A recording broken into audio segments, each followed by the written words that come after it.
Very Bad Wizards is a podcast with a philosopher, my dad, and a psychologist, Dave Pizarro, having an informal discussion about issues in science and ethics. Please note that the discussion contains bad words that I'm not allowed to say, and knowing my dad, some very inappropriate jokes. What's our objective? To dramatically overreact. The Benicio has spoken. Pay no attention to that man behind the curtain.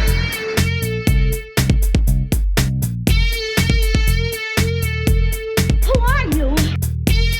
Who are you? A very bad man. I'm a very good man. Good man. They think deep thoughts, and with no more brains than you have. Pay no attention to that man. Anybody can have a brain. You're a very bad man. I'm a very good man. Just a very bad wizard. Welcome to Very Bad Wizards. I'm Tamler Summers. Dave, today we're talking about Denis Villeneuve's Sicario in the main segment. You're Latin American. Do you belong to any of the major cartels? Only a minor one. And we're not, my family wasn't important enough. We only moved like a few kilos per month. Have you just been assigned to kind of monitor me and just make sure, like, I don't harm the family's interests? I've had some people tell me when I wear a suit and sunglasses that I look like I'm in the cartel, which I just take to be racist, like the way you're implying now. It'd be funny if, like, this whole time, like 13 years, 327 episodes, all the bonus episodes, it's all just you're on some covert mission because they're concerned about, like... your gummy abuse. I'm not sure what they think I can do to them, but you've done a good job. I'm just in too deep right now. I'm like deep cover. Like they've been trying to pull me out. Like, you're like Donnie Brasco. But yeah, dude, I have such a movie boner for Sicario. Like I can't wait to talk about it. It's like heroin to me. Dude. But first, we are doing our biannual, semi-annual. What's twice a year? Is there any way of knowing that? I think biannual is twice a year, but... Okay. Our biannual listener-selected episode where our Patreon supporters suggest topics, and then we narrow them down and have a little VBW madness, a 16-team bracket tournament where our supporters will then vote on each round and select a winner. Last time we did this, it was the first VBW Madness, and Schopenhauer came out of that. Just kind of kicked ass, like, went through the bracket, like, with no problem, no threat at all. Yeah. That was like a sleeper for me. So I'm hoping something unexpected comes through this year. And let me correct myself. Semi-annual you're right. It's semi-annual. Well, I didn't really. I can't. Yeah. I just can't stand the thought of somebody emailing us, telling us that, actually... So, all right. So we each brought our lists.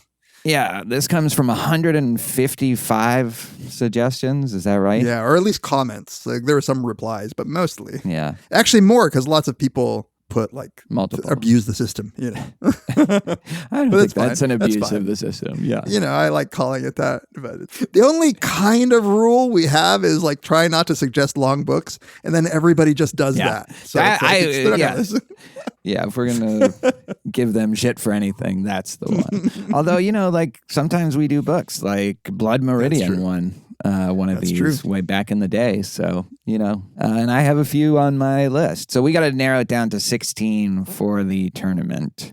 So you want to start? Yeah, sure. And these are in no order for me. Hayden Johnson said Tree of Life, something I've been wanting to do. Really? That's so interesting. Yeah. I have the Blu-ray. It's like still in its wrapper. Really? I got like the Criterion Blu-ray. I have not watched it. So like, it might be a terrible suggestion because like I could see myself not liking it, but I could also see myself loving it. Like, so I kind of don't know. Yeah. I mean, like I haven't seen it since it first came out. I remember really liking it, thinking it was really cool, but then also thinking it would be a bit of a chore to rewatch. And then finally the Criterion thing came out and I bought it and still haven't watched it. So this would be great. I would put this on. Okay, cool. All right. I'll stick with film. and do Apocalypse Now. I think Apocalypse Now would kick ass. I mean, it's weird that we haven't done it. It's a big thing to take on. Yeah, but it's so, I mean, I would also do Hearts of Darkness. Yeah. We could do them both together. That would be a project, probably. Yeah, that'd be a summer. But just even the movie, it's a big thing to... there was an article when Sicario came out saying that Sicario is our generation's Apocalypse Now. Oh, I think that's kind of an interesting I saw idea. somebody say that too. That was suggested by Tate Pafiel, since I keep track of our patrons. Who suggested? All right. So we got 2 that we seem pretty good on. What's your next one? Okay, I'll step away from film for a second and do The Overcoat by Gogol. I had that too. Niels Landro suggested that. I have not read it. I don't really know what it's about, but we both were just saying on our AUA that we would do another Gogol. Totally. Sticking with literature in another language, and I would love for this to win. Invisible Cities by Italo Calvino. Yeah, I have that too. I suspected we'd have a lot of overlap this time. I didn't know, actually, because there's so many. There's so many. Has that been on our bracket? I don't know if it was last time. I feel like it's been... It always does well, though. You know, it could be just the listeners need it to go a couple rounds before... Yeah, that's right. Before finally winning. Like Timothée Chalamet. He can't win an Oscar yet until he's paid his dues. So hopefully that's what Invisible Cities is doing. So I had... Placebo Effects, Mark. I think it was the very last one. But it's something I've been wanting to look into. So just as my own motivation. So we had this on the bracket last time, and I thought it was going to win, and instead it got crushed in the first round. It got crushed. Yeah. Oh yeah. So maybe not put it. That's right. I forgot that we had it. Yeah. So I didn't have that. All right. We'll keep it in if we need it. Yeah. All right. Jeffrey Watermill, The Tempest. I got it. Jeffrey's on mine too. All right, good. So we're Shakespeare. If Jeffrey liked our Shakespeare, then we did something right. If he liked our Shakespeare episode. So, this just has to go on. Farid, The Passenger, and Stella Maris. I almost didn't put it on because we're going to do it. But what do you think? Yeah, I mean, I think it would be great. I read them already, but I'd be happy you read both reread of them? Yeah. Yeah. Last I talked to you had read one of them. Yeah. I talked about it, I think, in an AUA, how I liked the first one more than Stella Maris. And Farid loves Stella Maris. They're both great, but it's been on there last time. I think it did okay, so I would put it on. And I think we should do it regardless, like you say, at some point. Here's one that I think would be nice to do, beginning of summer, by the time this all wraps up, it'll be close to May. The Remains of the Day by Kazuo Ishiguro. I've read that book now a couple times. I love it. I think it's the top 5 book of the last century. I know nothing about it. Really? Oh, God. Yeah. Yeah, you'd be in for a treat if you're reading this for the first time. Was the movie any good? That's how I know it. It's pretty good. Wasn't it one of those Oscar winners? It was, Anthony Hopkins, Emma Thompson. The book is so good, and you can't be that good as a movie. It's very faithful, and both actors. Right. Oh, yeah, it's one of those Merchant Ivory ones. Maybe, yeah. Yeah. Okay, I'm down. Joe Burns, The Violent Bear It Away by Flannery O'Connor, just because I was looking for a good suggestion for Flannery O'Connor. Yeah, I had that, but then I had to narrow it down a little further. I took it off, but I would do it. Yeah, I didn't look how long it is, which is probably a good idea. I think it's a short novel, but yeah. Okay. I think that should be close to getting in, if not in. Okay. I'll annotate it properly. All right. Here's one I got a boner for when I read it and I looked into it a little bit. Against the Machine by Paul Kingsnorth. Who suggested it?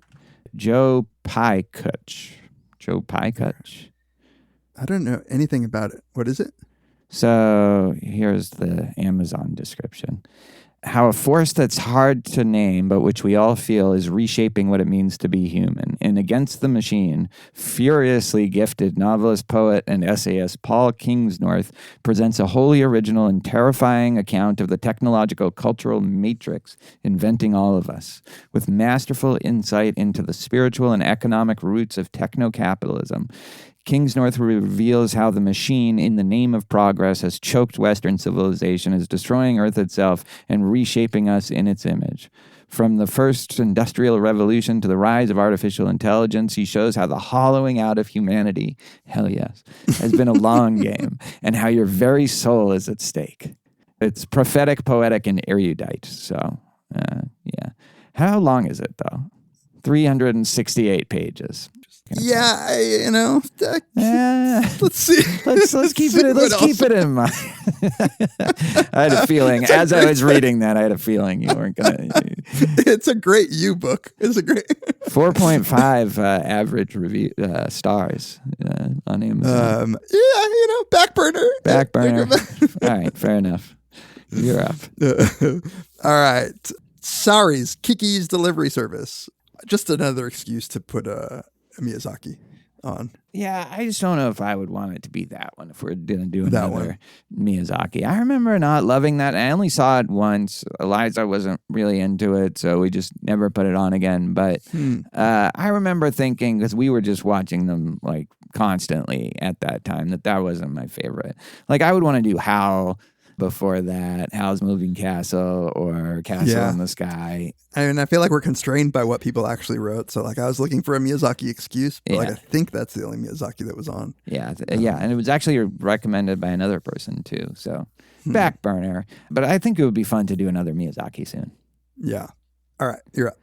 Well, so Fareed suggested The Age of Anxiety by Alan Watts. Essay and the Wisdom of Insecurity, his book. And then he also suggested Concerning Fechner, the William James lecture in the Pluralistic Universe. And we've done a couple of those before from that collection, also thanks to Fareed. So I think both of those would be great. I don't see necessarily Concerning Fechner doing that well in the tournament. Why didn't he title it something better? Yeah, exactly. But I thought I'd throw. I know. I would totally be up. We for should the just do it. Yeah. It's not going to win, so let's. So wait, we should do it as in we should put it on the list. No, I don't think in the so. bracket? I think we should just do it like at some point. Yeah, I'd be down. I mean, I think I'm going to get dragged into Alan Watts eventually. If you want to put Alan Watts on the bracket, I'm okay with that. Yeah. Okay. I mean, I'm not familiar with that essay, but I trust Fareed. We could say this or some Alan Watts. He's fun to read. I've read some of him. Well, like if we're sticking to our own rules, we got to put. All right. So let's just put it on the margins and we can either do it or not. Okay. There's some things I'm willing to let our audience drag me into. Yeah. Yeah. I think like you would have nothing against Alan Watts. No, I do have something against Alan Watts. I've listened to his lectures and I think they're like not good, but like I said, I'm open-minded. This is epistemic humility right here in action. I'm willing to. We've had this discussion. Remember Alan Watts was on? Yeah. But I think you just listened to one lecture. Yeah. Okay. Mine, Drew Fisher suggested Brazil. I think Brazil would be fun. Yeah. Yeah. Sure. I have been increasingly frustrated by modern bureaucracy, and I think it would be cathartic. Yeah, it is a great early version of that kind of bureaucratic dystopia that like a lot of like Black Mirrors or something, kind of updated. And it's funny. And Gilliam is like a good visual, just like it's good visuals, really, really creative. Yeah, I would put that on. I'll do another movie then. There's actually a few good ones, but The Conversation I think would be pretty awesome. And then let me just throw another one because maybe we have to decide. We can't do all of these, but Solaris, the novel film, that's been in these final lists a lot, and it always does okay. But, I think those three movies I thought would be cool. Yeah. So The Conversation, Solaris, and what was yours? Brazil. Brazil. Yeah. Maybe should we just do two of those? Yeah, I think that's right. We could do Solaris the book. I mean, it is really interesting to compare, like Solaris the book and Solaris the movie are. Yeah. Yeah, let's do that one then. Okay. So Brazil and Solaris or Conversation and Solaris? Which do you want between Brazil and The Conversation? I don't know. I love the conversation. I'm just trying to think like what would make for a more interesting conversation for us. Maybe conversation would because of the surveillance. Yeah, they're both. Yeah, they both hit on something. They're both right. Yeah. Okay, right now I'm going to put Brazil and the conversation in one little category on my list, and then let's come back to it at the end of the list to see if sounds what good. we think. Okay, my turn. Yeah, The Dead by James Joyce. Oh, I didn't even see. I've not read any of this. Yeah, no, I've read The Dead. It's great. I mean, a long time ago. So it's Alida Karimova, and she said considered one of the greatest short stories written in English. If you've read it, then you can. But a long time ago, I remember thinking it's great, but I don't really remember it. I was like in my 20s. Yeah. That's like a different person. Yeah. But yeah, I would do it. Okay. All right. Go for it. Okay. A couple people, including Cucumber McPickle, suggested this Brazilian novel, The Posthumous Memoirs of Bra Cubas by Machado de Assis. I know I'm probably saying all of that wrong, but I looked it up and it seemed pretty cool. I didn't look it up, but Cucumber did describe it as like good in a way that sounded like I would like it. Yeah. Is it long? It is 368 pages. So kinda, yeah. Mateus Leopoldino says it's the greatest masterpiece in Brazilian literature. It's a book, but it is short. The chapters are pretty short too. If it matters at all, Susan Sontag described Machado as being the greatest writer ever produced in Latin America, even surpassing Borges. Ooh, that's bold words. Yeah. It's a bold claim, Susan. I'd put it up. Yeah, give it a shot. It might not, it would be a low seed, I think. Yeah. But okay, cool. Stephen likes it Rao, suggested just this topic of twin studies. Yeah. And he had a suggestion, but I would love to deep dive because somebody said it on on the Patreon that there was recently an economist who posted what he considered a big debunking of these studies. Yeah, that there's none of them are real. Yeah, or that's what he says. Yeah. I haven't read it actually. I looked at it, but I didn't get into the details. I think it would take more research to kind of figure out to what extent he's onto something. Yeah, it's definitely one it would be intelligence for me. It'd be work. Yeah. To do a deep dive, but I'd be up for it. Yeah, I had that too, so I think that should go on. Cool. Noah Silbert suggested Inventing Temperature by Ha-Sok Chang, and he said it's easy to do chapters, so you could do chapter 1, chapter 2. There's kind of self-contained. Oh, dude, I've heard of this. Yeah. And I would love to read that. Yeah. So, it's about how temperature, originally there was no way to, measure temperature, and you had to kind of figure out what that even meant to, measure temperature. So it sounds fascinating, kind of very up my alley about measurement, it seems pretty cool. And just that history of science, how people try to solve these problems. Yeah. It's one of these things that you just don't think about. What is the standard by which we even determine what the temperature? It's crazy. Yeah. I don't even know the answer to that. No, yeah. So it takes a book to explain it. Apparently. Yeah. That would be good. Yeah. All right, cool. How many does that make us? 15. And this is the ones on the margin aren't included in that? Oh, yeah, there is one on the margin. Yeah, The Violent Buried Away is on the margin. So 14 and a half. Okay. Okay. I have Hans Wurst suggested, I think it's a short story that I hadn't heard of, E.T.A. Hoffman's The Sandman. Oh, yeah. A 19th century horror tale about madness and sex robots. That description was enough to capture me. But I think that would be a weird studies choice. I think it's classic weird fiction, and Poe and Lovecraft.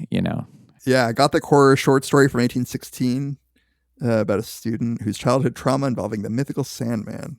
Yeah, hey, we can invite weird studies guys on for. Oh yeah, I can't imagine they haven't done that, but you never know. Right. Yeah. But let's hear yours before I put it on the list. Well, I actually don't know. What do you think? I mean, that was on mine too. It was bolded for me, so I would definitely put that on there. Okay.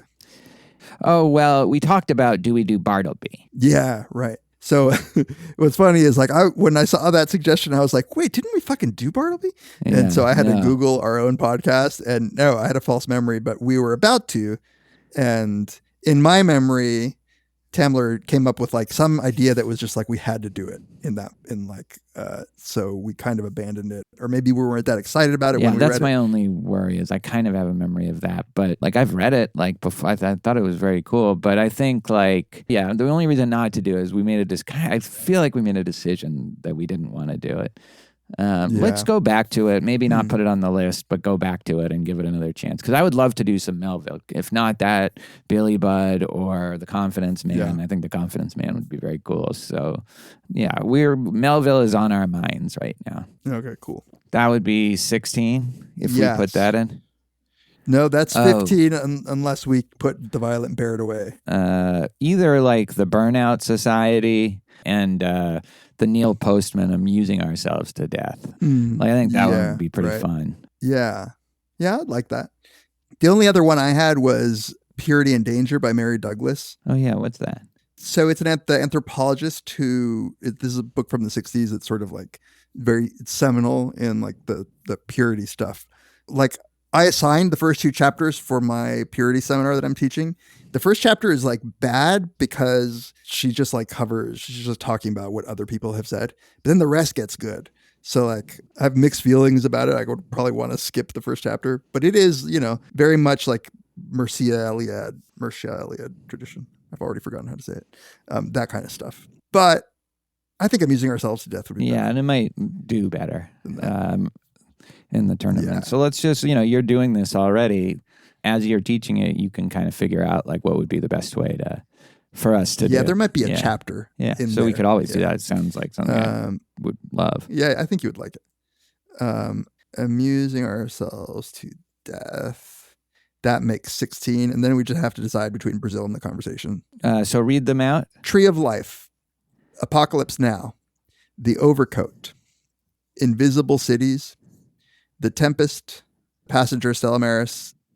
Age of Anxiety, Solaris, The Dead by James Joyce, The Posthumous Memoirs of Barack Obama, Twin Studies, Inventing Temperature, The Sandman.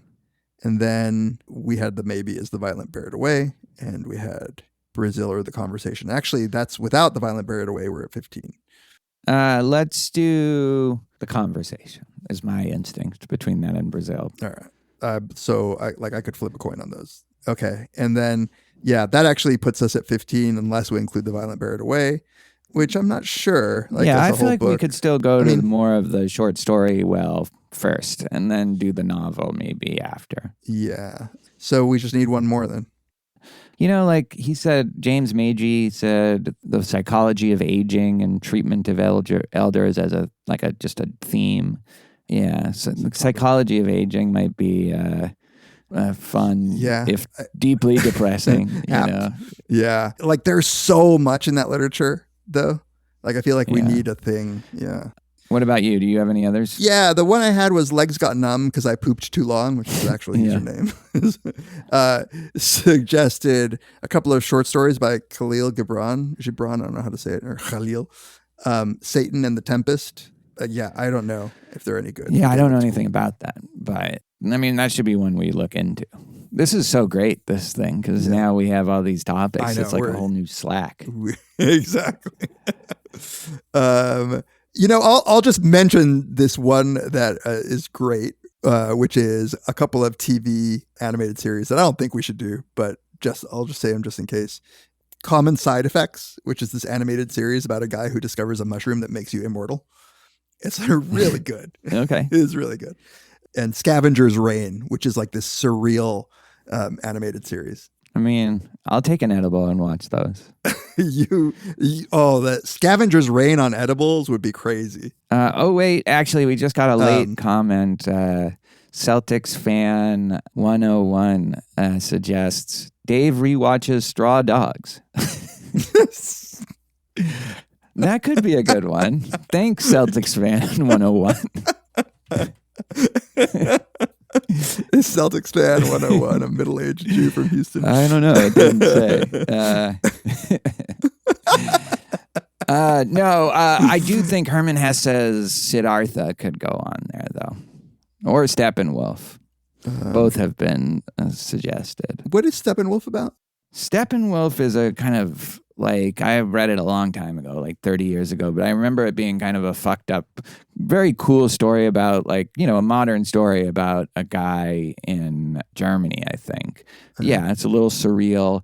Like, it's a spiritual quest, but it's also very dark. But again, I just have those impressions from it. But I remember really liking it. Like, and Siddhartha is like the story of the Buddha. The Buddha. So Tobias is one of the people who suggested Siddhartha and Steppenwolf, and then somebody also said the Glass Bead Game by Hess, That fucking rules, the Glass Bead Game, but it's long. Really? Like, it's a real project. But yeah, the Glass Bead Game is great. All right, let's put Siddhartha on. Okay. So, you want me to read the list? Yep. This is good, I think. Yeah. Tree of Life, Apocalypse Now, The Overcoat, Invisible Cities, The Tempest, The Passenger, Stella Maris, Amusing Ourselves to Death, Age of Anxiety, The Conversation, Solaris, The Dead, The Posthumous Memoirs of Bras Kuba, Twin Studies, Inventing Temperature, The Sandman, and Siddhartha. You know what I just realized? No philosophy. And one psychology? Yeah, the Twin Studies one, right? I mean, the temperature one is kind of philosophy of science, I think. And yeah, that's true. That's true. Yeah. I mean, everything. Oh, Siddhartha is kind of philosophy. There's a lot of philosophy. So, and Tree of Life is philosophical. Yeah. I know he points the camera up a lot. It seems to mean something deep. You know, we just have to admit what we are now. All right. So thanks, everybody. And there's a lot of other good ones that will go, like Scavenger's Reign. Oh, my God. You should watch one episode of Scavenger's Reign after an edible and just tell me what you think. But yeah, thank you, everybody, for taking the time to, like, you know, obviously we can't name everybody's suggestion, but, like, this is definitely going into our bank of ideas. It's going into our spank bank for topics. Mine's getting kind of dry. It's like our Slack. Got it's lazy. Like, sort of like nothing's happening in there. My memory is fading. I know. I'm like down to like the emergency reserves, you know. I know. It's like when you can only vividly remember shit from 2 years ago. Like it starts. I blew through the endowment and now. All right, we'll be right back to talk about Sicario.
Welcome back to Very Bad Wizards. This is the time of the episode where we like to take a moment and thank all the people who reach out to us, who email us, tweet at us, all the different ways you interact. If you would like to do that, you can email us, verybadwizards@gmail.com. We still read all of our emails.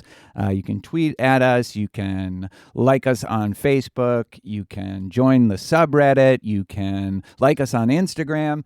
You can even follow me on Letterboxd, just Tamler Summers, where I post little reviews of pretty much all the new movies that I see.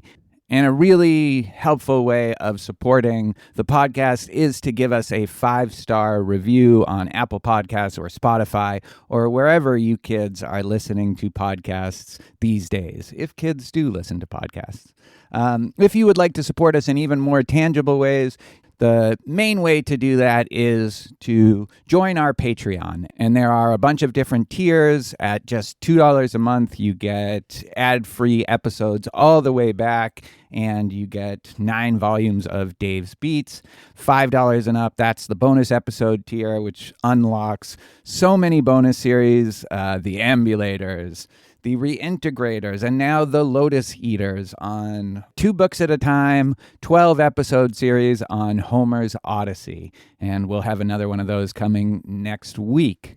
$10 and up, well, this is, if you're ever going to be a $10 and up listener, this is the right time to do that, because you will be voting to determine a winner in our listener selected episode, VBW Madness, a 16-topic tournament to determine what topic David and I will be covering.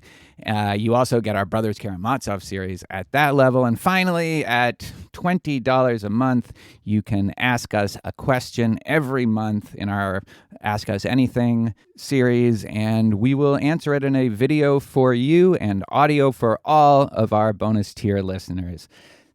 Thank you so much. We're really so grateful for all your generous support, and I'm personally really touched by the support people gave to my daughter Eliza in her film project, her thesis at the University of Texas, Austin, and she would like to say a word of thanks herself. Hi, everybody. This is Eliza. I just wanted to come on and say thanks so much to everyone who donated to my campaign.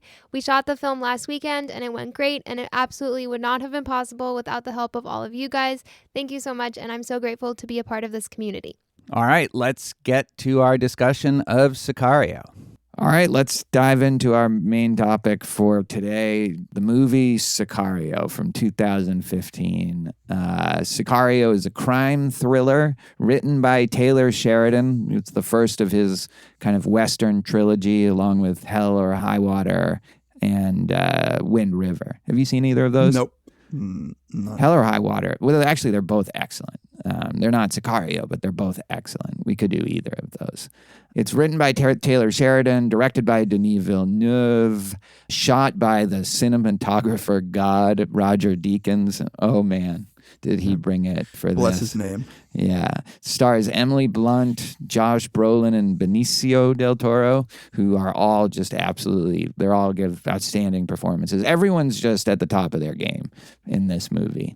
It's the story of an FBI agent played by Emily Blunt who gets pulled into some kind of CIA, FBI special forces, like all blended together in a task force unit that is assigned to infiltrate and take down a major Mexican cartel.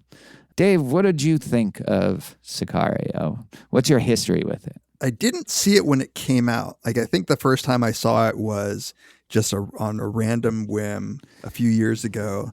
I've since watched it, I think 4 times. So I don't know if I've seen it 4 or 5 times. And it is like every time I watch it, it climbs up my ranking of like favorite movies. You know, I want to say top 5, but I always, you know, you can't say top 5 until you name out your top 5 and you realize. But it's just like close to perfect in my book. Like there's not a lot that I think you could do to make this a better movie. And I just say I won't say perfect, but I don't know I'm not smart enough to know what would like make it better. It's funny because I think I agree that this movie like kicks so much ass, like from the first second, and you get that like heartbeat, like the score, the ba-boom, ba-boom into the raid, right? Like, and then it just never stops. So I love this movie too. I think it's a well-regarded movie, but I still think it's kind of underrated. Yeah, it's gotten like legs in recent years. Yeah, for sure. It's definitely more than when it came out. But still, even with the love that it's gotten recently, I still think it's kind of underrated. Like, I think it might be his best movie, over Arrival. Yeah, it's either that or Blade Runner. For me, it's Blade Runner 2049. But I think this has a better story. Like this has just a more compelling like performances. I think performances. That's what I was gonna say. Yeah. And it's just like, like his sci-fi escapades are amazing. Like he's probably the best sci-fi director of his generation. But when he's like on a smaller budget and not relying a ton on special effects, this just shows his art and Deakins' art better. Yeah, $30 million budget. That's nothing. It's nuts given like how many like it just blows your mind like how great these scenes are. There's definitely some CG, but it's like on the margins. It's practical effects. I don't know how they made this with that cast too, how they made it for $30 million. But I wouldn't say that it's flawless or perfect. Like, no, it's not. I have some things that but go ahead. Well, I would say if there's one major flaw for me, there's a little stretch in the middle where, after the unbelievable Juarez sequence, it gets a little kind of bogged down in some exposition, before it just picks back up. And also Emily Blunt's character, I think, has one or two too many times where she's like, what's going on here? Why do I'm not authorized. I feel like she does that like maybe one or two too many times in the movie. And just her character in general, while I think she's great and it overall works, like there is something about how many times she keeps saying, I'm going to leave. I'm not going to. Okay, no, I got to go. I'll go. I got to see what they're doing, where they're going. Like, I don't know. Yeah. Like I could see why you'd say that. I think there's something like deep about her character that compels me, that like I'm trying to figure out every time I watch it. And there is something about her character that makes me just sort of try to figure out like what's her backstory, and her nerves seem shot. Yeah. And I think the first time I watched it, like her nerves being shot got on my nerves. But now I'm like, oh yeah, there's something really weird about what's going on with her. Yeah. I'll tell you what I thought was the weaker aspect in its story wise. Like the Reggie character, like I never quite understand what he's doing there. I love the actor, he's great. Daniel He's as British Kaluuya, as he is.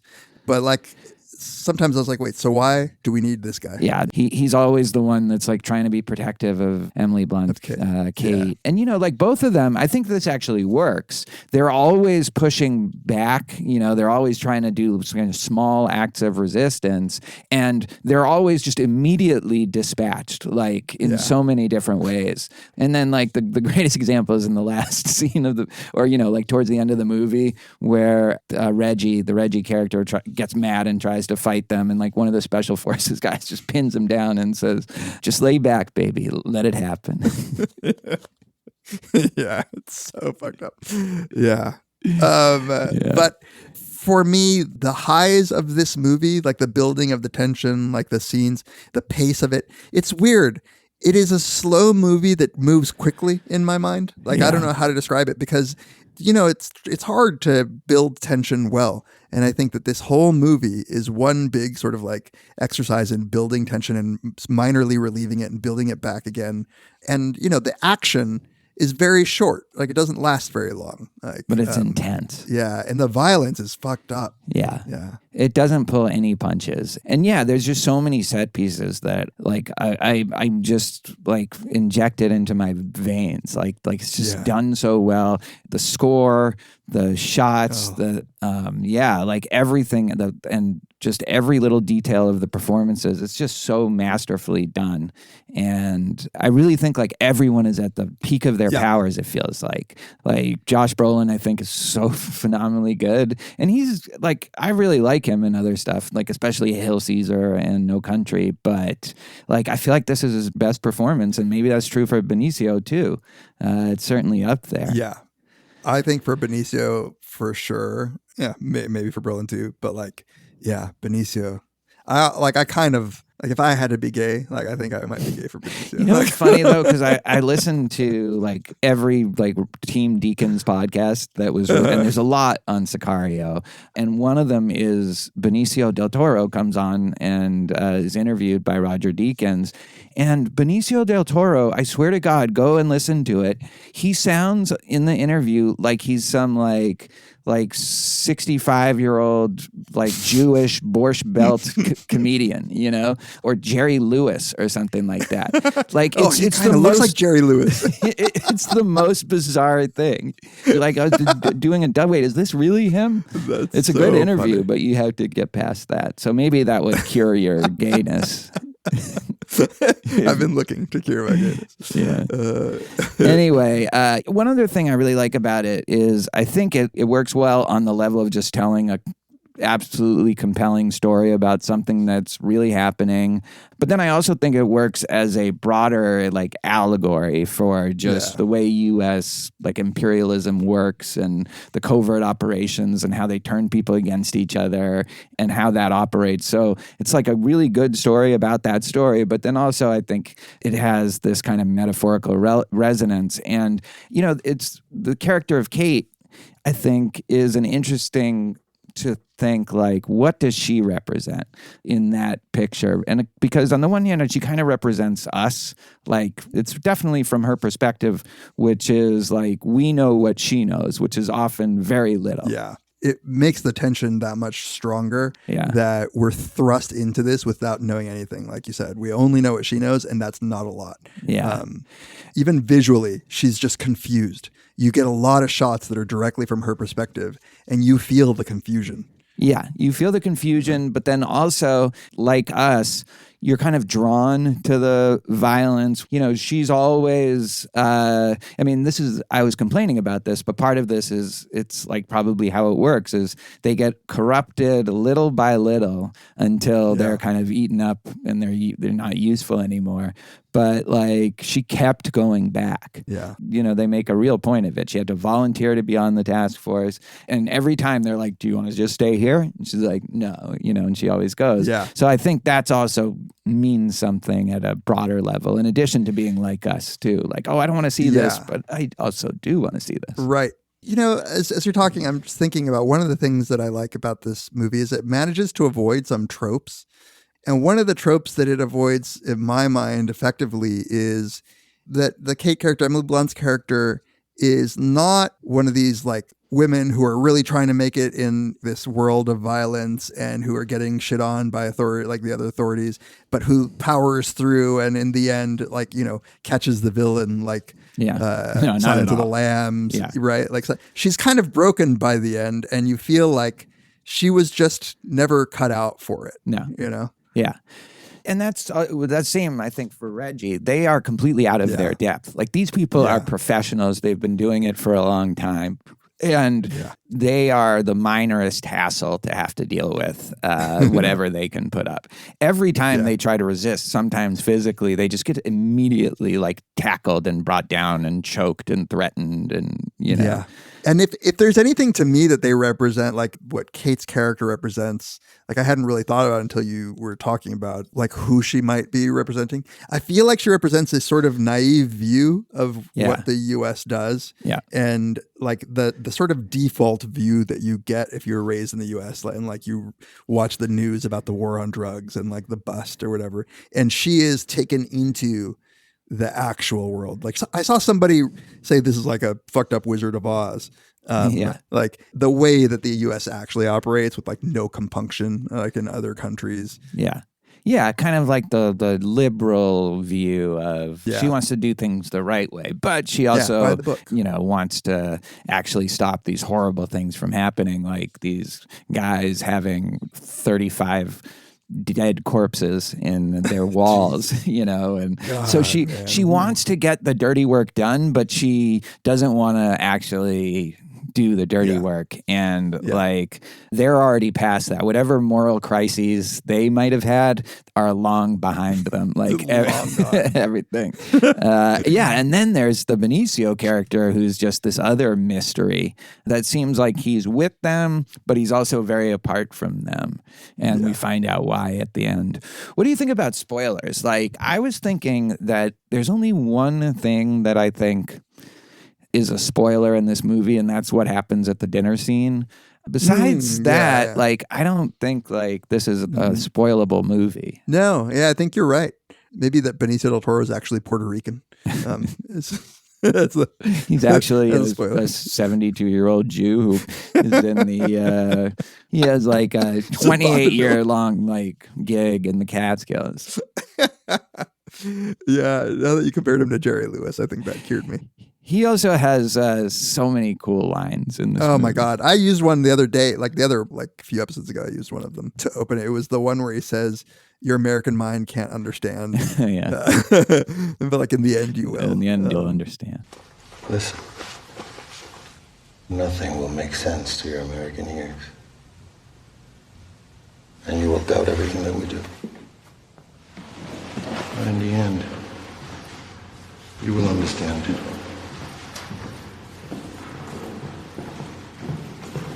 My favorite part of the movie, and maybe my favorite 15 minutes in all of movies, like the border crossing into Juarez. And so much of that is shot, and so much of the movie is shot in the area of the country that I love the most. Like I love beyond all everything, like that's West Texas. And like I'm driving on that stretch of I-10 where you can turn to go into Juarez all the time. And I just love it there. I love the desert. Do you love the liminality of it?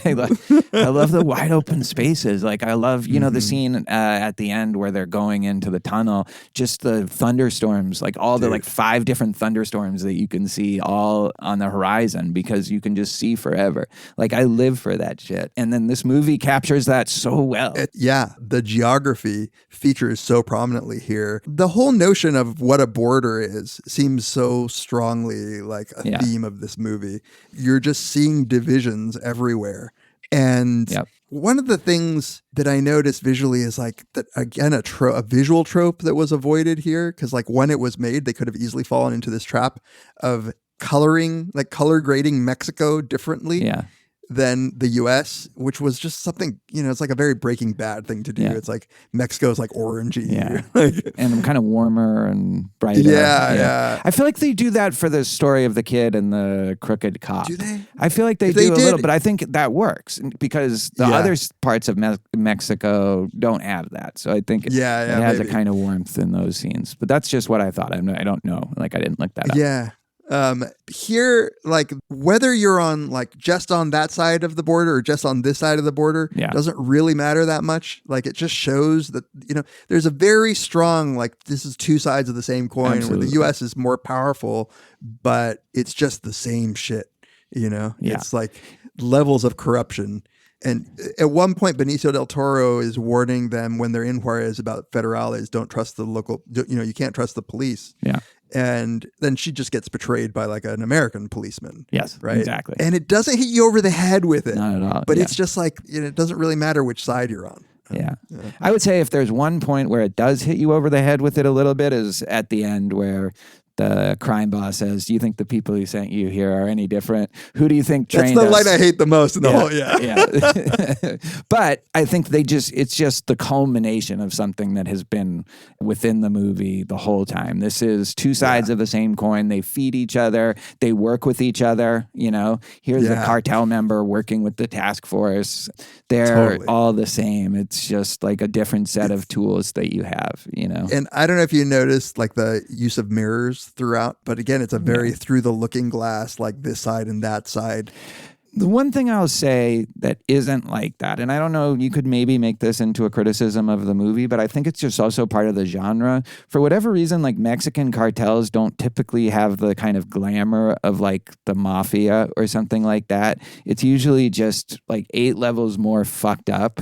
And, so instead of Sonny Corleone, you'll have that guy in the red car in the border traffic jam, the guy, the tatted up guy who's just closing his eyes, one of the scariest looking motherfucker you could ever imagine. And you have bodies hanging from overpasses and walls and walls of corpses. Yeah. And so there's not a lot of glamour to that side of it, but there's a bit of glamour to the American special, the task force unit, and especially I think, and I love it, but the Josh Brolin character, Matt Graver, I mean, he's so cool. Everything he says is funny. Oh man, he's just he's having a good time. Yeah. Watching Alejandro just go to work. He's just chuckling in his just flip-flops. got a shit-eating grin on his face while John Bernthal is getting his ear he's getting a wet willy. Yeah, that's interesting because we definitely are seeing the soldier level on both sides is very different, and we get a glimpse, only that little glimpse in the dinner scene at the very end of what the top cartel member's life is like, what the power structure is. But you see the cartel members hanging the body, which is one of the most graphic fucking things I've ever seen, the hanging bodies from the bridge, mutilated bodies. But our guys drop more bodies throughout the film with like zero compunction. Yeah, and at the end when they ask what the rules of engagement are, and it's weapons free. Weapons free. Which is basically you can shoot anybody for whatever reason. Like for whatever, as long as you think he's not one of yours. Yeah, totally. I think that's right. And that's like they each have different kinds of tools. Like the cartel, and one of the guys, Jeffrey Donovan's character, Steve Forsing, even says, he's like, it's brilliant. You mutilate them so bad that the people think they must have done something to deserve it. And he's like, it's brilliant. He's like, tip of the hat. Yeah.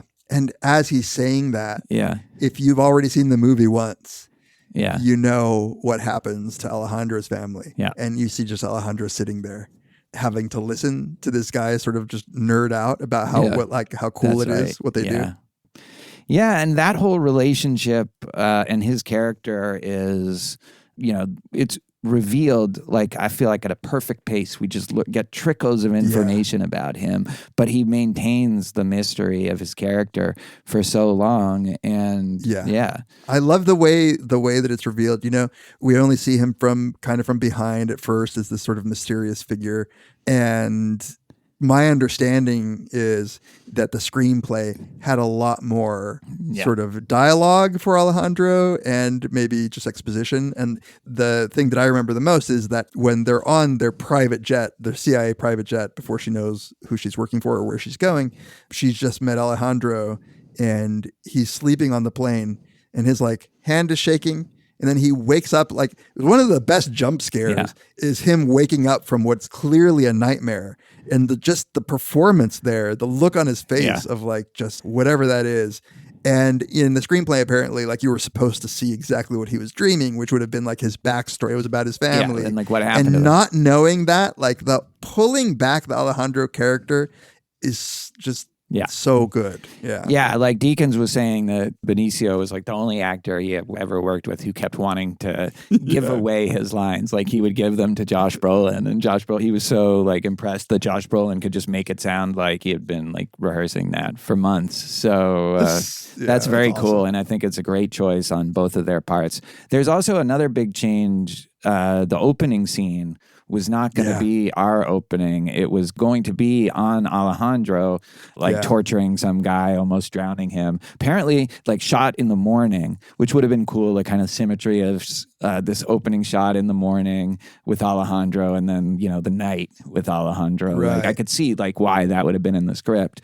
But like you find out that Alejandro is this violent hitman who is like on a mission. Now it's his movie, but like they cut it, and Deakins, he thinks it was the right decision, but he keeps talking about how much he loved that opening. And he's like, and I was, the first time I saw the movie, like I was just like, wait, what happened? Where's that scene? Oh, he put the scene later, and then it just never came, and he was bummed, but also like, he thought it was absolutely, it has to be from Kate's perspective. Like that has to be the first thing. And the opening of this movie is so good. It just immediately brings you in. Yeah. It's like the SWAT team over like the shitty tract homes in Arizona coming through the hills, and just those like black uniforms coming from like off screen. Before the movie even starts, you get just a slow rumbling of the score, the dum-dum. And then you get that title card.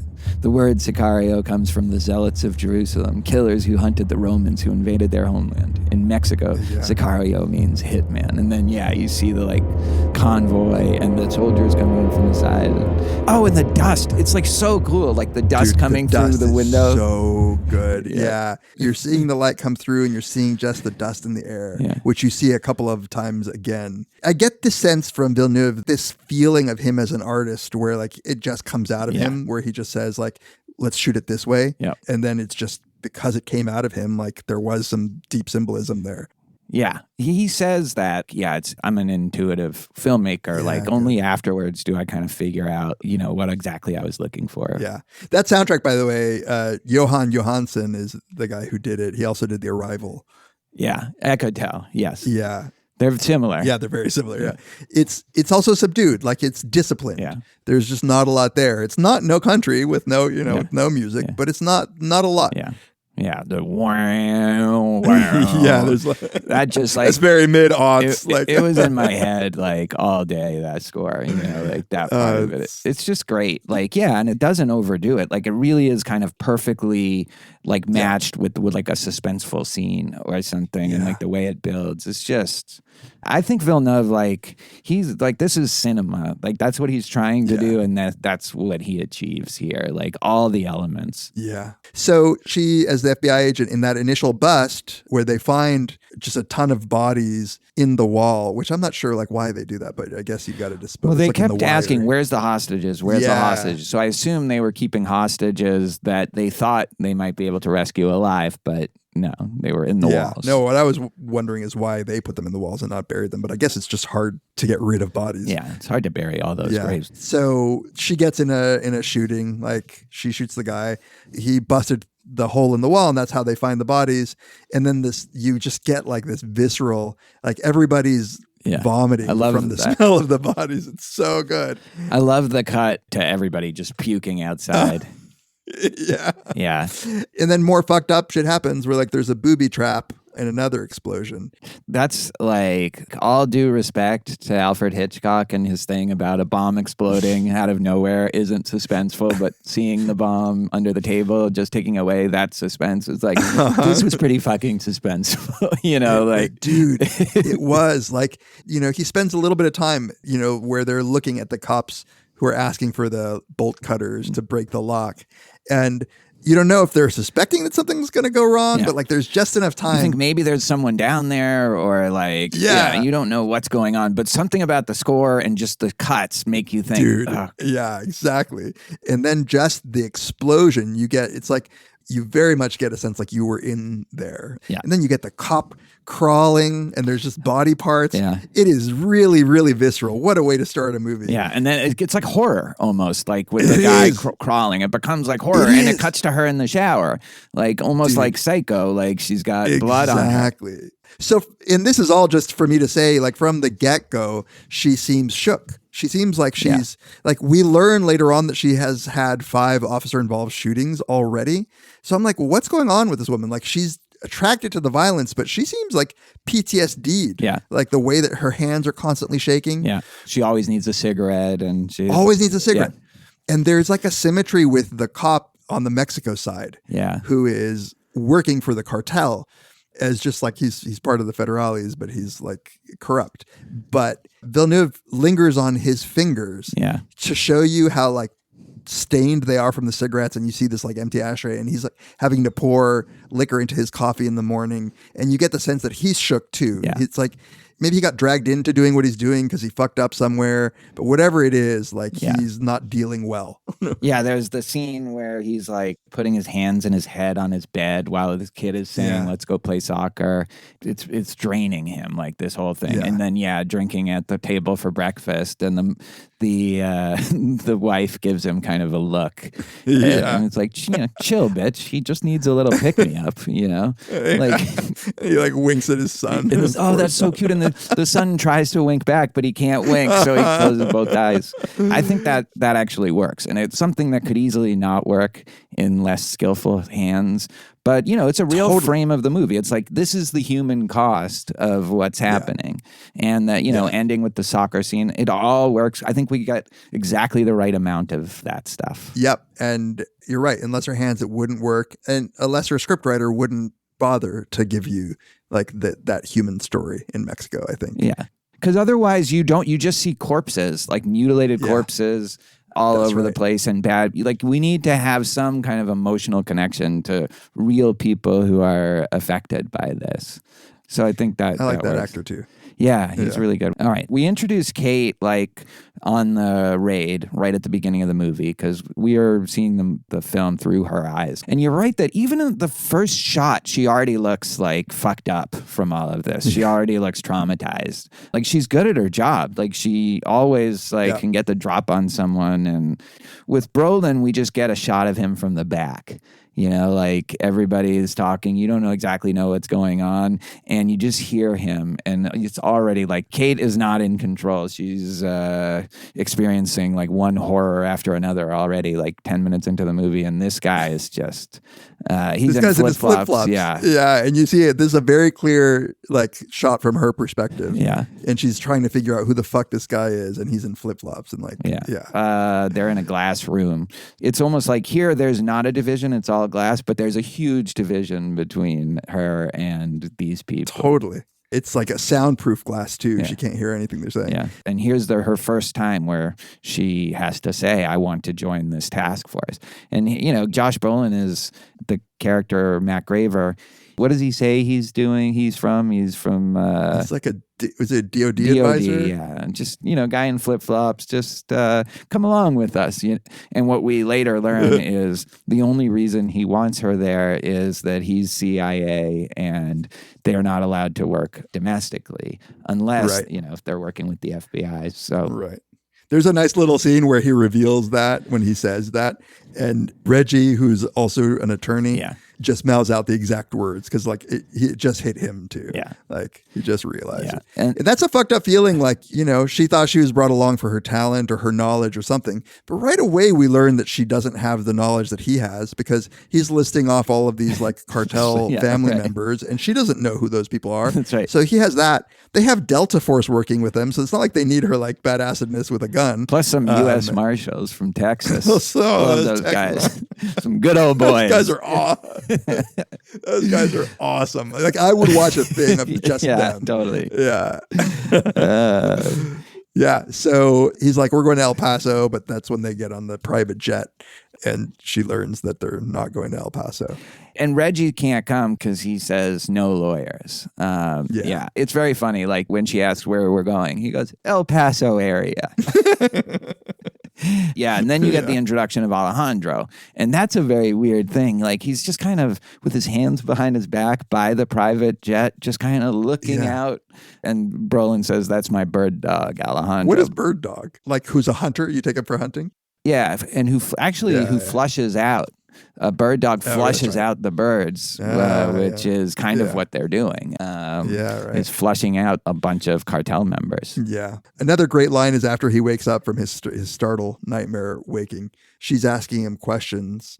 And he says, you're asking me how a watch works. For now, let's just keep an eye on the time. Yeah. It's a great line. I don't even totally know what it means, but it sounds cool. I think I came up with something like the third time. I was like, oh, okay, maybe.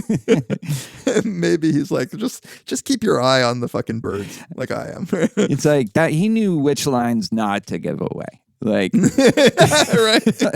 everything he says is so fucking cool. Then we meet Steve when he picks them up. Like they land on an Air Force base, right? Yeah. Like right outside. This is a great like little scene there. Like, yeah, he's a nerd boy, Steve. Yeah. How are you feeling? And he says, well, when I pee, it burns. He's like, sounds like gonorrhea. It's very like 70s or maybe like kind of hard movie in the 80s kind of banter between like cops or something like that, Totally. And throughout, like you get, obviously, I think that this is like, it should be said that one of the feelings that you're getting is that Kate is just outside of the good old boys that all like are more powerful than her and are just keeping her in the dark. And it's like gender matters here. Yeah.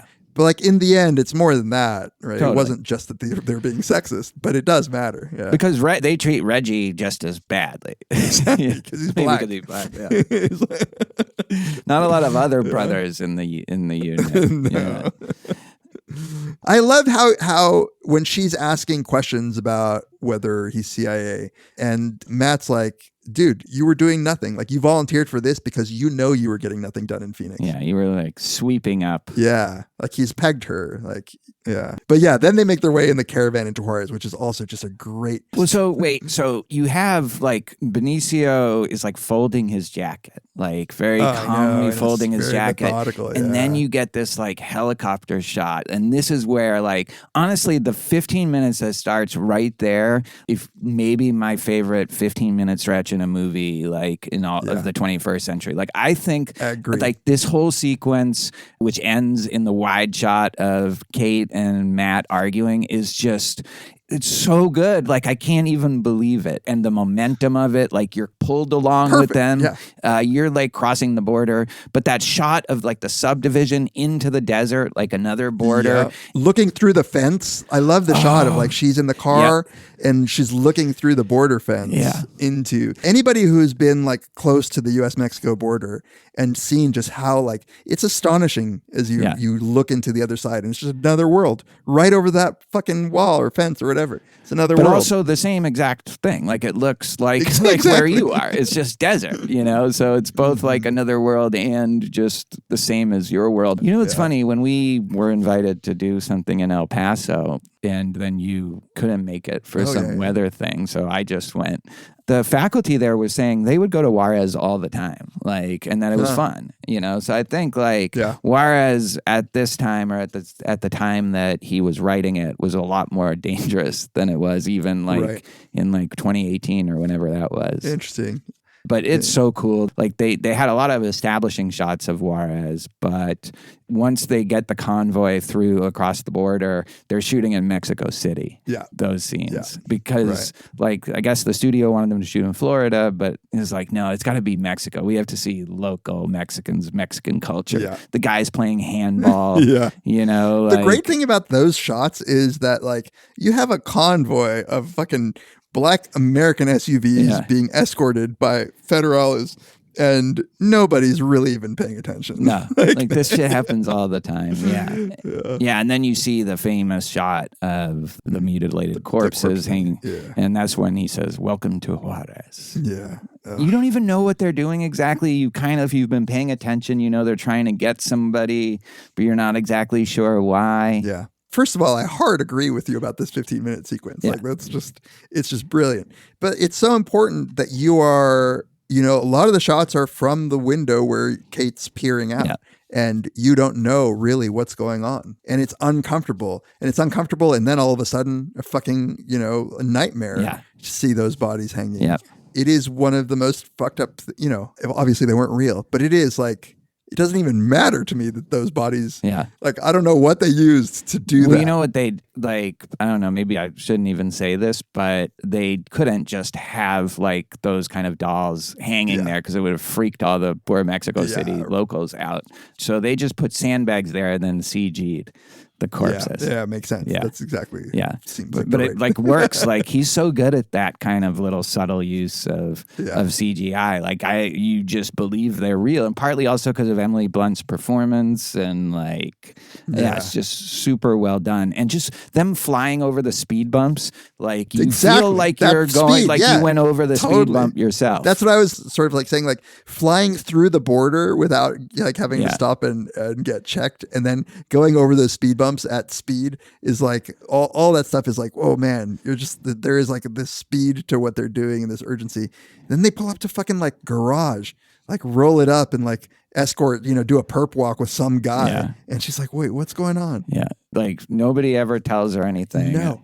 Oh, and then the spotter cars that are trailing them like through, and the shots of like her seeing them only in between the alleys, like into the next street. That is so fucking good. Spotter to my left, I'm getting a boner. Yeah. Oh, man.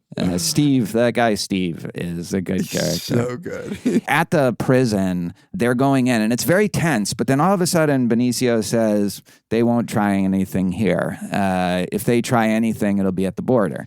And like that's so effective because it, first of all, just gives you a little chance to like breathe a sigh of relief, and her a sigh of relief. But then it also primes you to be extra worried about what's going to happen at the border. So like it's like perfectly paced in terms of how scared we are for what's going to happen. Yeah. And then the whole plan was to like have everything cleared so they could make a speedy escape, and they hit the border and it's just a huge traffic jam. And that's when you know, fuck, this is a fuck up. You know, thinking about like, we know nothing about like the Benicio Del Toro character, but for some reason, I think this is a credit to the performance. Like we totally trust him, you know, like there's no reason for us to necessarily, but I'm like, that's the word of God right there. Like that there's nothing that's going to happen at that prison, but. Oh man. And then the bridge scene, which apparently was a bridge in Albuquerque. I thought it was a parking lot, actually. Yeah. So it might, they set up the bridge. Yeah, but they got the establishing shot of the bridge, and so like that's just in our minds, and they were like, it's so effective. I had to read that to have any idea that that wasn't taking place there. Look, if you've gotten to this point in the podcast and you haven't seen Sicario, then I'm sorry, but that scene alone is worth pausing and going to watch right now. I watched this like back to back like 3 times. I just love this whole sequence so much. And it takes place in like my favorite general part of the country. So like it's just perfect for me. Have you gotten in shootouts? Yeah, all the time. Pull out your service weapon. Again, they just parcel out just so little information, but just something to like freak you out. Like pull out your service weapon. And you're hearing them talking on the radio, like, what are the rules of engagement? We must engage to be engaged. The dog barking is just incredible source of tension. You see the red Impala, because of course they're driving an Impala, with the, like you said, the fucking like bald-headed, tattered up Mexicans. And they look like they're like dusted, you know? They look like they're on some shit in order to like have the balls to take on a fucking caravan of U.S.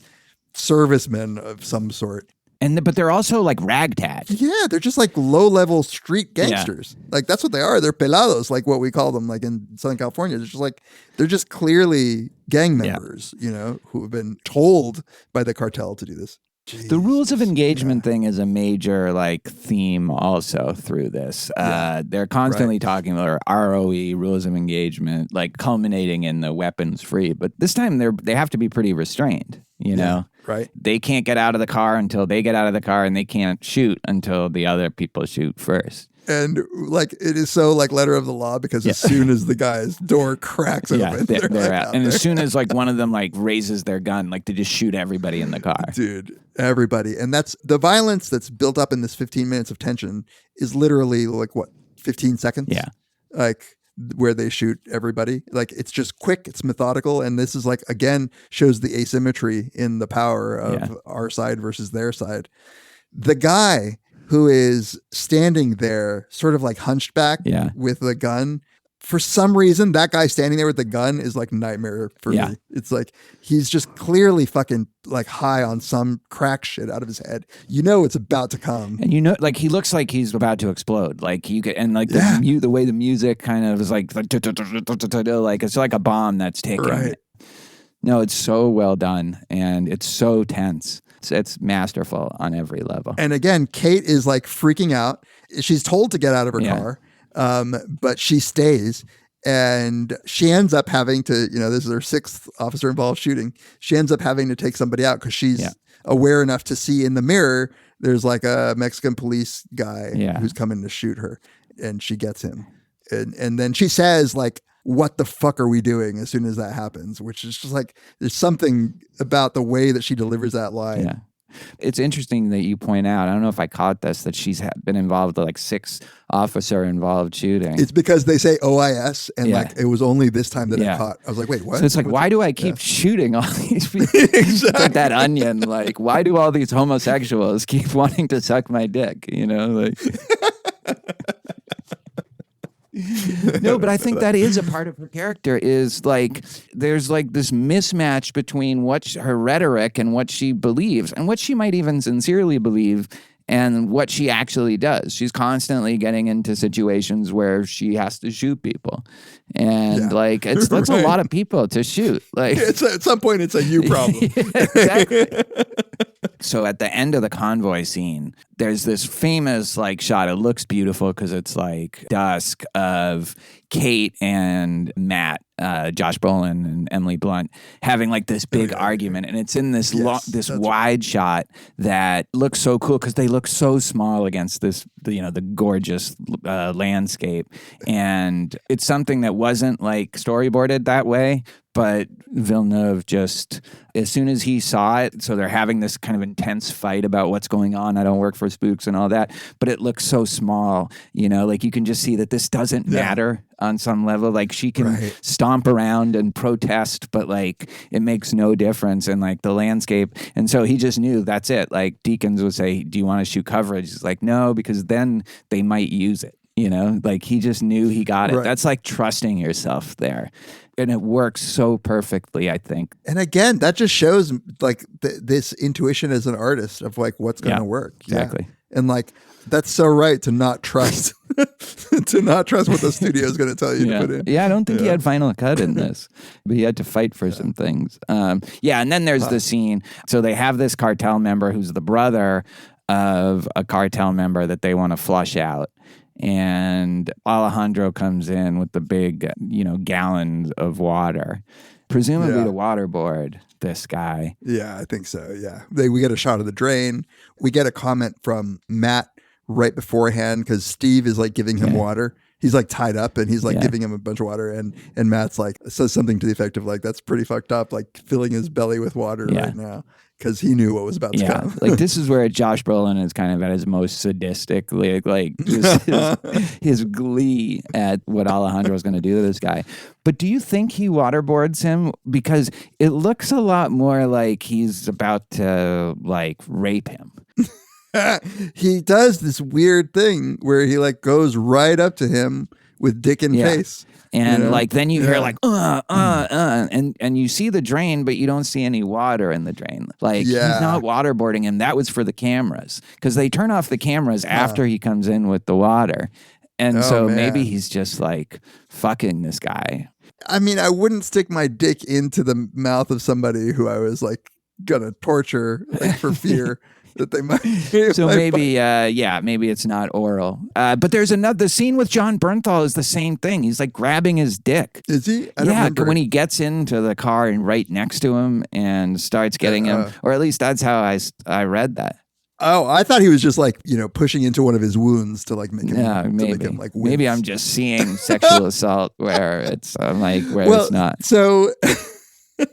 Well, we should mention he has this conversation with some other guy in the hallway right before he goes in, like by the water cooler. And this is where like they talk a little bit about his family. But not fully. Like he just says, I'm sorry about what happens, but you still don't know. I'm sorry about what happened. Yeah. But I love the way he says, I didn't know ghosts got thirsty. Yeah. Yeah. But then they go right into talking about like, he's like, I know someone kept him alive for us, but I don't know why. Yeah. But so the thing that Alejandro says right before Matt leaves the room is he tells the cartel guy, ahorita vas a ver lo que es conocer a Dios en tierra Yankee, which is like, I'm going to teach you what it's like to know God in like Yankee territory, which I took as an allusion to like, I'm going to use American torture methods here. Right. Like we're going to waterboard you like Americans do. Yeah. Maybe. Yeah. We get that cool shot of the Kate smoking a cigarette at dusk and going up to see like what they've done has caused like a battle to break out in Ciudad Juarez, and they can see it through the binoculars. Want to see some fireworks? They call it fireworks. Yeah. Yeah, that's what happens when you cut a chicken's head off. It's just like they're just starting chaos. Like that's the plan. Yeah, what is the plan? So like we get some talk throughout the movie that like Matt at some point says, when Colombia was in charge of everything, right? Like he says something to that effect. Yeah, we had order.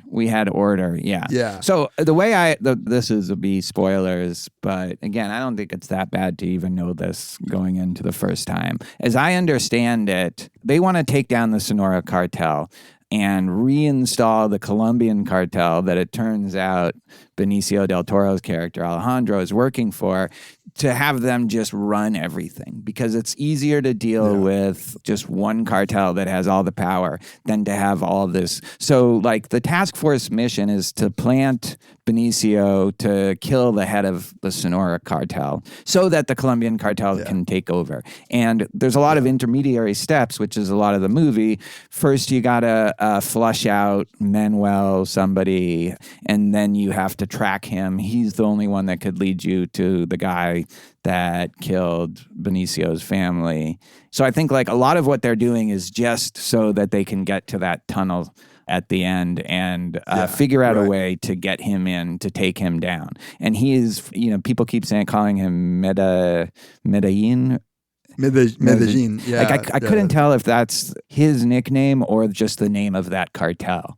And everyone knew. I assumed that it was the name of the cartel. Yeah. So this is another case where this isn't a division. Like we're working with the one cartel to defeat another cartel. Like we're not the good guys. We're just another cartel. Right. With the office of the government behind us. Yeah. That's right.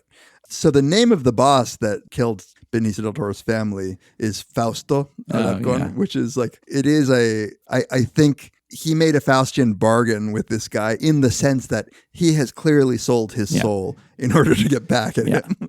Like, there is no morality in him anymore. That's why, like, a ghost drinking water. Like, he's, like in that Clint Eastwood movie where he comes back and he might be a ghost to, like, his brother was killed in this town and he kind of tortures the town. Oh, yeah. It's a High Plains Drifter. Yeah, it's a very similar kind of character. He's coming to avenge and just raise chaos in this town and turn everybody against each other. He's like a chaos agent for the CIA's perspective, but also has this mission to just take out the Sonora cartel, which is tempting for Emily Blunt's character because they're terrible. Like, they're doing a lot of like horrible things. So I would say this is the section of the movie which, you know, I feel like gets maybe a little bit draggy, like the bank bust as a way of taking their money is like a little mini subplot here. And it's important, like you need it for the plot, but I don't think we have to talk about all the different things here. No, I think you're right. The Bernthal. Do you want to talk about how it ends? Yeah, with the Bernthal. Yeah, do you want to talk about that? So like it's even a little confusing, but when she goes into the bank, there's a video camera on her, and then apparently they hired this corrupt cop played by John Bernthal to like fuck her. I don't think to kill her on that night, but just to like check and see what she knows or something like that. But then she notices that he has like the band, like cash band that the cartels have. That's right. I think like the critical part too is that she, against orders, went into the bank because she wanted to make like a legit bust for all of the money. And Matt was like, don't do that. Like, it's not going to like do anything. But she can't help herself. And then they use it to draw out this guy, and he's going to give them more information. So she's not wrong when she says, you set me up as bait, but she also set herself up as bait. Like, that's kind of what she does the whole movie, pretty much, you know? Yeah. And like, again, Matt's like psychopathy. He's like, hey, like this turned out to work out well. Like, meanwhile, she almost got killed. As she says, like, I almost fucked my hitman. No, it's a good thing. Cheer up, you know? And then, so we could skip to like the last sequence, which is also just phenomenal. The tunnel. Yeah. Yeah. Okay. So like they do all this work to figure out how to follow like this guy that they flushed out, who's going back into Mexico, like how he's getting in.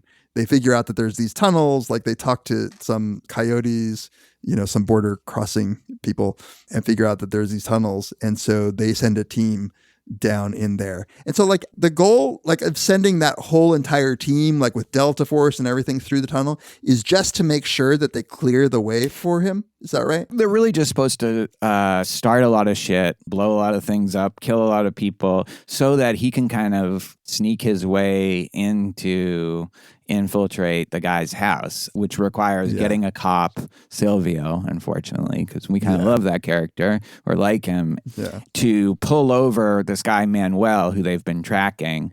And then he gets in his car and he's able to get through security. I mean, it seems like a lot kind of falls into place for this to work, but he also, he really knows what he's doing. But that's the plan. Yeah. But we should go through like the elements of it because it's so cool. Dude. All right. So like just one of the greatest shots I think I've seen in movies is this shot of all of them all geared up. Like they're all in their, night vision shit, silhouetted across like the skyline as they're dropping down the hill. And so like they're disappearing into, so you have these like black silhouettes disappearing into the earth.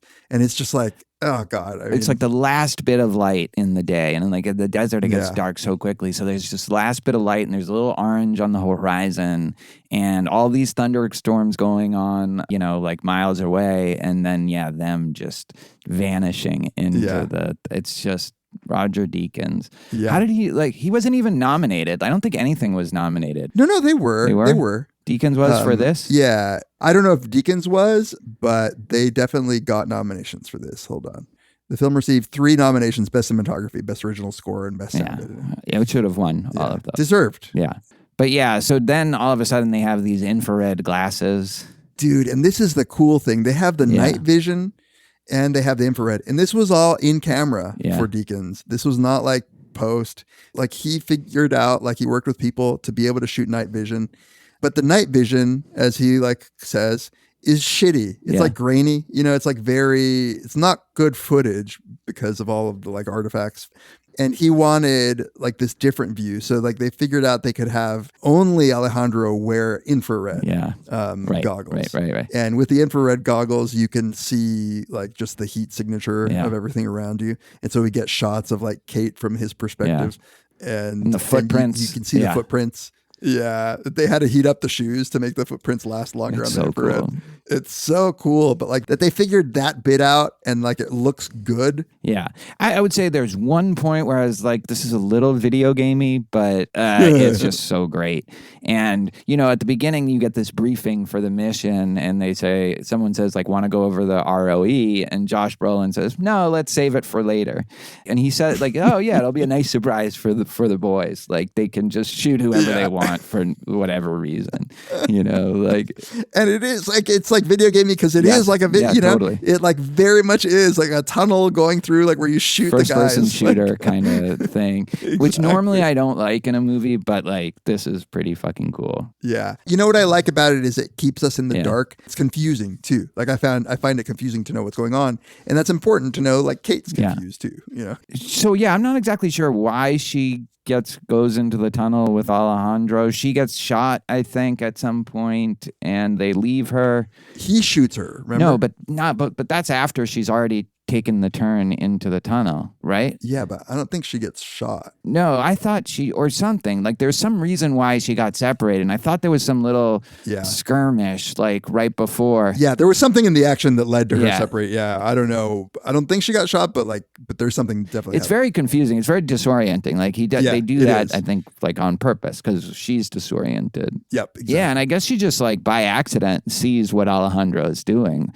which is killing one cartel member and then kidnapping Silvio. Dude, the speed with which Alejandro is willing to kill people is still shocking even at this point, where, you know, you're not even there's no drama of giving people like the last word. There's just like shooting.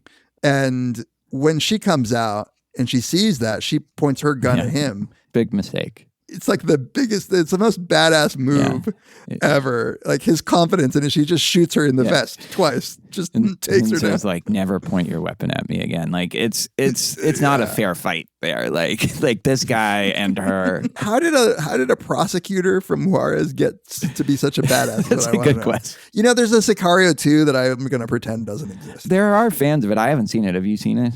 No. I mean, it has Brolin and Benicio.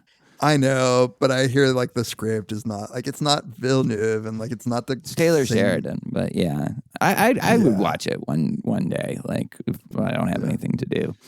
And then so when he kidnapped Silvio, like Silvio says, I have a son, and then he says to Silvio, what you do now is for your family, which is some cold-blooded shit to say to a motherfucker before you pop a cap in his ass. Pop a cap in his ass.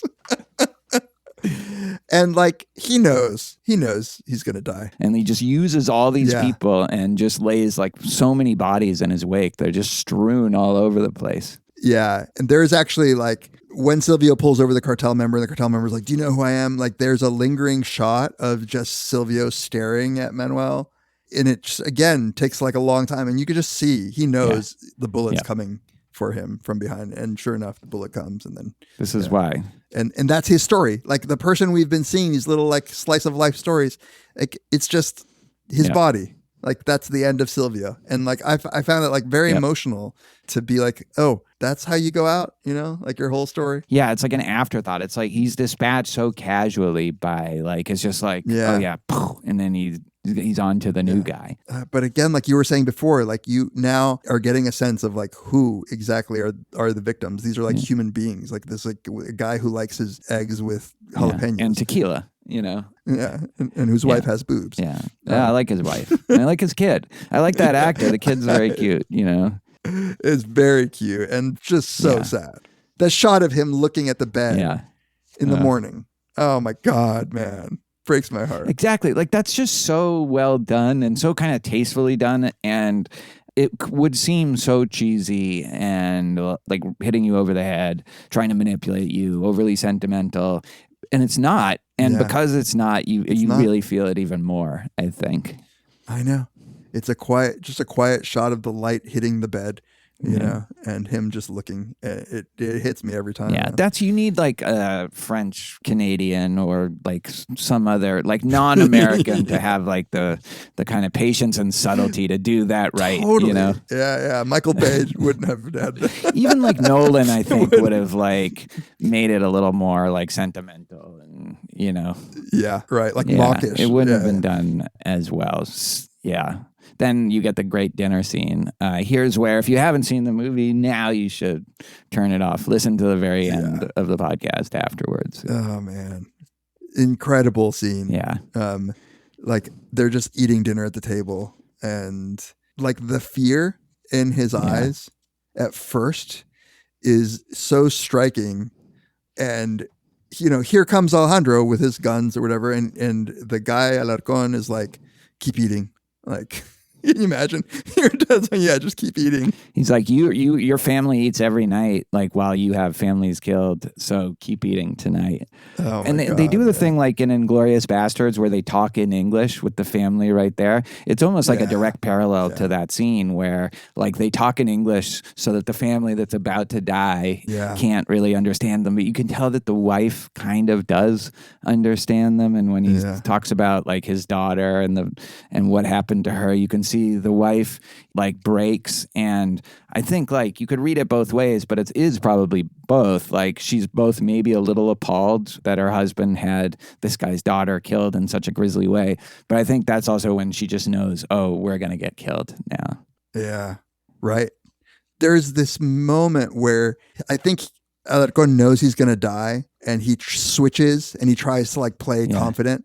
And that's when he says, like, who do you think we learned it from? Yeah. Do you think people who sent you here are any different? And then he just has the balls to say, your wife, you think she'd be proud of what you've become? And it's like, oh, man. But I think that actually gets to Del Toro because he doesn't really have a response to that because maybe the guy has a point. Like, his wife wouldn't be proud of what he's become. Then after that, he says, what about my daughter?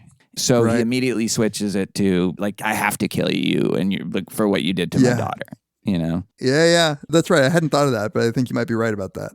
And then the balls to say no fue personal, like it wasn't personal. And he goes, para mí sí. Like, it's kind of personal actually. And then he just says again, some cold-blooded shit. He goes, the guy's like, not in front of my boys.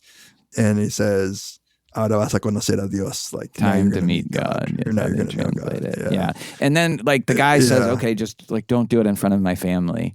And like his response to that is to just kill the whole family first. He took him literally. You said not in front of your boys. Like, so like now you're not going to get killed in front of your boys. And so apparently like this was not going to be the end of this is not going to be how it finished. You know, so I think what it was, and it's like, I'm really glad they didn't do this, is he offers him a choice between him killing his family or killing him. Yeah. And he says, kill my wife. Kill my wife. Yeah. And he's like, that's just too ridiculous. Like, this is way better how they did this.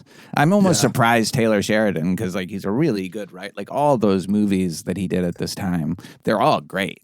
Like, so it surprised me. It surprised me too. So then he tells him, finish your meal after he kills his family.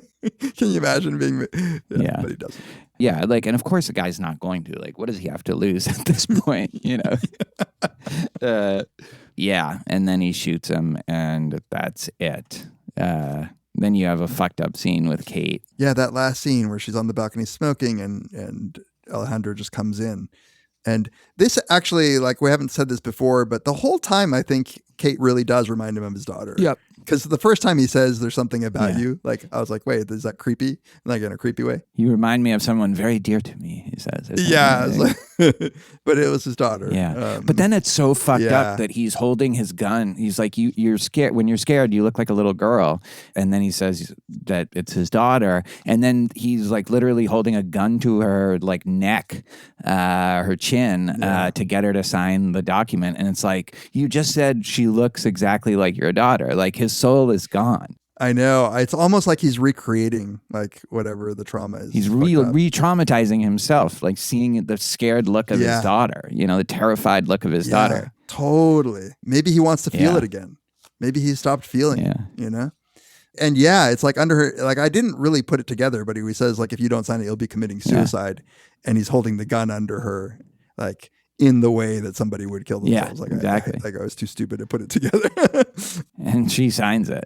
Like every time she says she resists, she always ends up doing the thing, down the line in the movie. And she's crying as she does this, and he wipes her tears. Yeah, that's so creepy. It's crazy. And he says, you should move to a small town where the rule of law still exists. You will not survive here. You're not a wolf, and this is the land of wolves now. And then he walks out. Yeah. I was like, can't you just forge her signature? Like, why does she need to do that? Also, that won't hold up in a court of law. But I think like part of it is to scare the living shit out of her, and get her to never like talk about this again. Right. I also like when she's on the balcony at first and you don't even know that he's there and she just looks into the window and then you just hear, I would recommend not standing on balconies for a while, Kate. It's like, it's another like cold. He really has just so many great lines. I know. And so she's just like shook, right? And so when he's leaving, she gets her gun and like points it at him, and he's far away, as we see when you get the reverse shot of him looking at her. But somehow like he sensed it, like he had like this sort of sixth sense that a gun was being pointed at him, and he turns around and he just sees her, and she's shaking like as she's pointing this gun at him. And this is the thing, like another real patient shot. I timed this like when I was watching it again, and it's like 45 seconds of her holding the gun on him. And it's like, oh, it's so good. Like it requires that. And then he just turns back around. Yeah, it's really well done. I feel like if there hadn't been like so many other versions of that kind of dynamic between them, like I would have, like I feel like that took away a little bit for me, like are we really going to do this thing again where she's almost going to resist but then doesn't? But it's so like the suspense of it and the, I don't know, just how broken she is, like that she's totally defeated after she can't shoot him there. And she's still trying, like weirdly, she's still trying. And like, it's a callback to when he says, don't ever point your service weapon at me again. That's true. Yeah. And here she does it. And it's like, so what is she trying to do? Like, what is going on with her? And he turns around. He's like, take your shot if you want to. Like, I think he's being sincere about that. But he also probably knows that there's no way she will. Yeah, right. He probably took the bullets out of the gun. Just in case. Or maybe he has a death wish, Like, you'd be doing me a favor. Like, I did what I wanted to do, basically. Like, he's like Inigo Montoya, Like, what am I supposed to do now? I got my revenge. I mean, and this is like, maybe she could turn into a wolf if she did that, if she took that shot. She's not a wolf, like he said. But she's not. Yeah, and then it ends with the soccer game by the border. Just a beautiful shot by the border fence, just these kids playing soccer, and there's no Silvio. And I could have done without the gunshots ringing out. Like, I thought it was a little heavy-handed at the end. It was like Boys in the Hood, like. Yeah. I liked it. Yeah. I mean, you're right. Like, it's a little bit, but I also think it just underscores how this is just their life. That's like, this is, there's always going to be fireworks. Yeah. As that special forces guy calls them. And they keep playing. Yeah. And then it's Sicario. Just fucking, chef's kiss. Just so fucking good. Yeah. God bless Deakins and Villeneuve. Like, what a team. Yeah. And really, and Johan Johansson and the actors and Taylor Sheridan, which really, I think, gets at like a lot of that stuff about the politics of it. Like, I think, he really gets right, but without being sanctimonious or, about it. Yeah. I saw some like video essay where somebody was saying like, this is like the best cartel movie that's ever been made just because of the like, that accuracy and like the dynamics of what's going on, how the government works and the special operations and the covert operations and like the different units working with each other, the way that the Afghanistan-Iraq war also blended into it, and a lot of the same people are kind of cycling in from there to the task force. Like, all of that is really well done, very interesting. And again, like without like hitting you over the head with the like the message. Yeah, and you know, and they really are, just in their own way, that unit is just as cold-blooded. Like, as soon as they are remotely threatened, like as soon as like Reggie and her try to like physically attack them for justified reasons, they're just like foo, like they're on the ground pinned in like 2 seconds. Like, they're in a different league than Reggie and Kate, and then us also, obviously. Yeah. And, you know, like the weird feeling that I get at the end of this is I kind of want to crawl back into my, like, not knowing how this shit works. And, like, metaphorically do what he told Kate to do, which is, like, move to a small town where the rule of law still like exists. northern New York, where the rule of law still exists. Exactly. Exactly. But, you know, like psychologically, I just want to like not know how fucked up it I is. think that's right. Like that. And in that way, we're a perfect metaphor for Kate. Like, it took us a while in this, but now we just want to like, okay, do what you're going to do. I just don't need to get filled in on the details. I certainly don't need to be a part of it. You're right. And Kate is nowhere to be found in the sequel, so I assume that she took the advice. Yeah, right. She's working. She's like a town clerk, right? Like in like upstate New York. No, you might run into Emily Blunt. She's very good in it. Like, I do think in some ways it's a little bit of a tough part to make sympathetic. And so, like, it's an extra credit to her performance. Yeah. Like, part of the point of the movie is this pattern of, oh, wait, I'm doing this the right way, but I've shot 7 people and I got to go in and I got to find out. But, oh, this is wrong.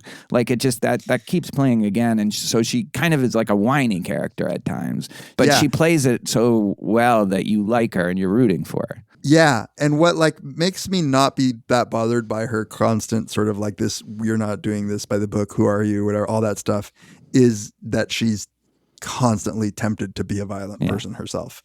Like, that's what's intriguing to me about her. Like, I believe Reggie more than I believe her. I believe that she's just willing to do whatever it takes to like get a deeper look into what's going on. Yeah, Reggie is only doing this because she's doing it. Like, he would have bailed probably a long time ago. I think that's right. And that's interesting. Like, that she's like, she needs to be broken and defeated so thoroughly before she slinks away finally at the end. Like, they really have to do a number on her to get her to realize she's not cut out for this. Right. Yeah. All right. Great movie. Hopefully good discussion. Yeah, I hope so. It was fun anyway. I enjoyed it. I had a feeling we would just geek out about the movie. Like, you know that scene? That was awesome. The border crossing. Awesome. Roger Deakins is so cool. I would like. He's like. I would be a lot nervous meeting Roger Deakins. Like, I think highly enough. Yeah, like, it would be easier to meet Villeneuve, I think. Yes, because he's a French Canadian. Very gentle voice. Although Deakins seems like a great guy. I love that podcast. Can't recommend it enough for our listeners. All right, and we got our tournament. Once this releases, I'll put that up for our Patreon supporters. At the $10 and up level, they can vote on each round, and we will get ourselves a winner of VBW Madness for 2026. Any final thoughts? Just not in front of my boys. Time to meet God. Join us next time on Very Bad Wizards. The Great Boss has spoken. Pay no attention to that man behind the curtain.